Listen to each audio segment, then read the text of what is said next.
थांब बाळा, तुझं आयुष्य संकटात आहे. हा व्हिडिओ योगायोगाने तुझ्या समोर आलेला नाही. स्वामींना आज तुमच्याशी काहीतरी महत्त्वाचं बोलायचं आहे. मन शांत ठेव, हा संदेश शेवटपर्यंत ऐक. कारण सुरुवातीला जे ऐकशील ते तुझ्या वर्तमानाशी जोडलेलं असेल, पण शेवटी जे समजेल ते तुझ्या पुढच्या आयुष्याची दिशा बदलून टाकणार आहे. बाळा, तू बाहेरून कितीही मजबूत दिसत असलास तरी तुझ्या मनात काय चाललंय हे मला माहीत आहे. लोकांसमोर हसताना तू अनेक गोष्टी लपवतोस. कुणाला तुझी चिंता सांगत नाहीस, कुणाकडे मदतीची अपेक्षा ठेवत नाहीस. पण रात्री एकटं असल्यावर मनात एकच प्रश्न, माझ्या आयुष्यातून हे कधी निघणार, कधी संपणार? बाळा, घाबरू नकोस. तुझ्या आयुष्यात आलेली प्रत्येक अडचण तुला तोडण्यासाठी नाही. काही संकट माणसाला थांबवतात, जेणेकरून तो चुकीच्या दिशेने पुढे जाऊ नये. काही अडथळे स्वामी स्वतः दूर करण्याआधी तुझी श्रद्धा किती मजबूत आहे हे पाहतात. तुला वाटतंय की काही गोष्टी हातातून निसटत आहेत. नात्यांमध्ये ताण आहे, पैशांची चिंता आहे, भविष्याबद्दल संभ्रम आहे. कधीकधी जवळची माणसंही आपली नसल्यासारखी वागतात. पण लक्षात ठेव बाळा, माणसं बदलली म्हणून स्वामींची साथ बदलत नाही. आजपासून एक गोष्ट तू मनातून काढून टाक. माझ्यासाठी काहीच चांगलं घडणार नाही, हा विचार पुन्हा मनात आणू नकोस. तुझ्या आयुष्याचा एक अध्याय संपत आहे आणि नवीन अध्यायाची सुरुवात होण्याच्या मार्गावर आहे. ज्या गोष्टीसाठी तू खूप दिवसापासून वाट पाहतोयस त्याबद्दल लवकरच नवीन हालचाल सुरू होत आहे. स्वामी म्हणतात, बाळा, तुझ्या आयुष्यात काही लोकांनी तुझ्यावर संशय घेतला. काहींनी तुझ्या क्षमतेची खिल्ली उडवली. काहींनी तुला कमी लेखलं, पण त्यांचं मत तुझं भविष्य ठरवत नाही. तुझ्या कर्माची दिशा आणि तुझा प्रयत्नच तुझं यश आयुष्य घडवत आहे. तू जे गमावलं आहेस त्याचा विचार करत बसू नकोस. कधीकधी स्वामी आपल्या हातातून एखादी गोष्ट काढून घेतात, कारण त्यापेक्षा चांगली गोष्ट देण्यासाठी त्यांना जागा तयार करायची असते. आज तुला नुकसान वाटतंय, तुला उद्या समजेल की तुझं नशीब खराब नव्हतं. संकट आलं म्हणून स्वामी तुझ्यापासून दूर गेले आहेत असं तू समजू नकोस. संकटाच्या काळात माणूस स्वामींच्या सर्वात जवळ असतो. सुखात आपण देवाला आठवतो, पण दुःखात देव आपल्याला स्वतःची जाणीव करून देतो.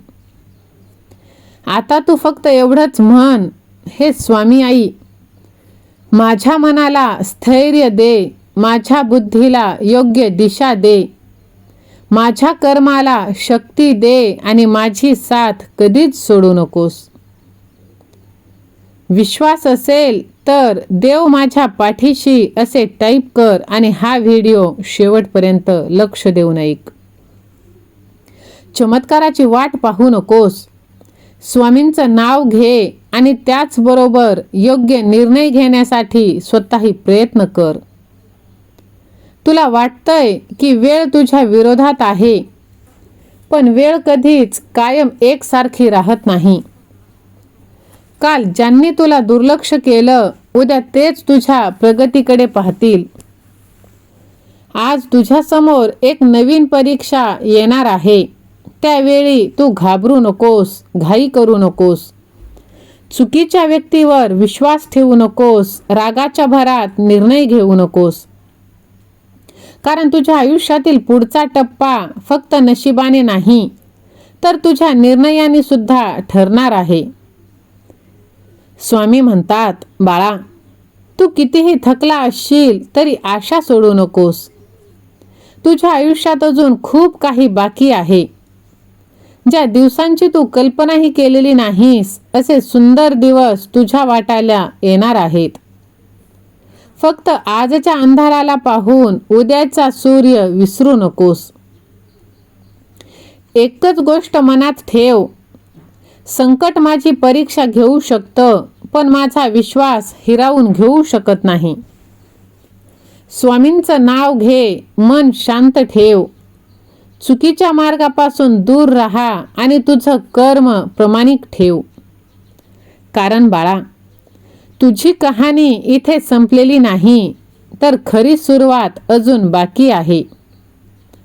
आज तू ज्या गोष्टीसाठी अश्रू ढाळत आहेस, उद्या त्याच गोष्टीकडे पाहून स्वामींचे आभार तू मानणार आहेस. भिवू नकोस, मी तुझ्या पाठीशी आहे. विश्वास असेल तर माझा देव माझ्या पाठीशी असे टाईप कर आणि मनापासून भगवंताचं नाव घेऊन पुढे चालत राहा.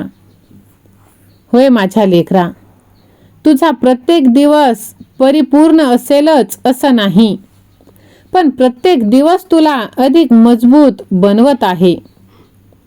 जेव्हा मन पुन्हा खचेल तेव्हा स्वतःला एकच सांग, ब्रह्मांड नायकाची शक्ती माझ्यासोबत आहे, म्हणून मी पुन्हा उभा राहणार आहे.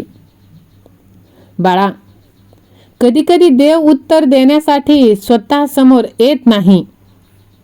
तो एखाद्या शब्दातून, संदेशातून आपल्याला संकेत देत असतो. तुझ्यापर्यंत आलेला हा संदेश तसाच एक संकेत आहे. म्हणून या संकेताकडे तू दुर्लक्ष करू नकोस. या संदेशाला तू लाईक कर. तुझ्या मेहनतीचं फळ तुला मिळणार आहे. लगेच नाही, पण थोड्या वेळेने का होईना. तुझ्या आयुष्यात सध्या जे घडत आहे त्याला शेवट समजू नकोस. ही परिस्थिती तुला एक नवीन मार्गावर घेऊन जाण्यासाठी आलेली आहे. ज्या दारावर तू कित्येक वेळा टकटक केलीस आणि ते उघडलं नाही, त्याच दाराकडे पुन्हा पुन्हा पाहत बसू नकोस.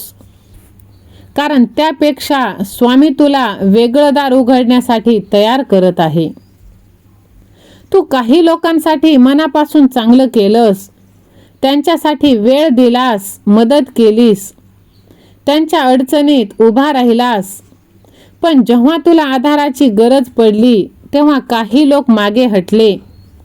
त्यांच्यामुळे तुझं मन दुःखी झालं. पण लक्षात ठेव, तुझा चांगुलपणा ही तुझी कमजोरी नाही.